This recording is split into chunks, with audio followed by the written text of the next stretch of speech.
राधा नाम का अर्थ क्या होता है? राधा, बस।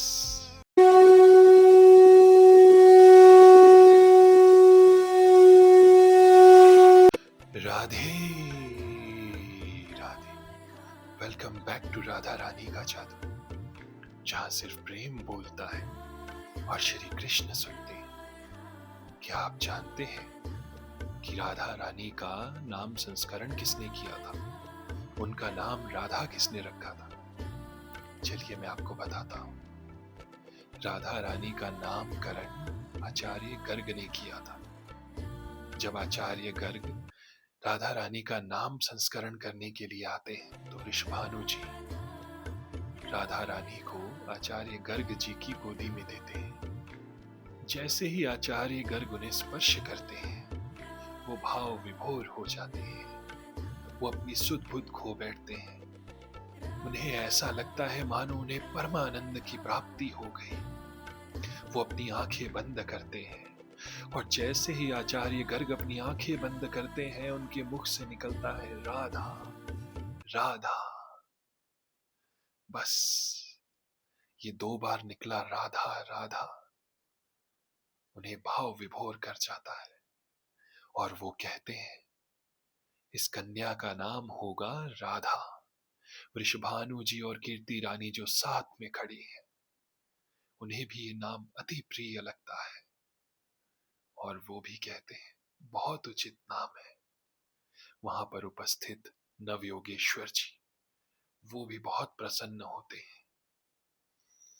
यही शक्ति है राधा नाम की। अब वृषभानु जी उनसे पूछते हैं कि आचार्य, राधा नाम का अर्थ क्या होता है? इस पर आचार्य कहते हैं ब्रह्म भी जिसकी आराधना करे वो है राधा। ब्रह्म की मूल शक्ति है राधा।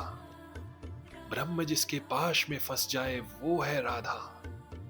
राधा राधा। इसीलिए तो कहते हैं अगर ब्रह्म को पाना है तो पहले आह्लादिनी को पाना पड़ेगा, और आह्लादिनी का अर्थ है आनंद। यानी कि जो आह्लादिनी की सेवा करेगा वो आनंद को प्राप्त होगा, और आनंद को प्राप्त होने का मार्ग है आह्लादिनी। इसीलिए आचार्य गर्ग ने उनका नाम रखा आह्लादिनी शक्ति। अब पिता जो होता है ना, पिता का पुत्र पुत्री के जीवन में एक अलग ही अध्याय होता है।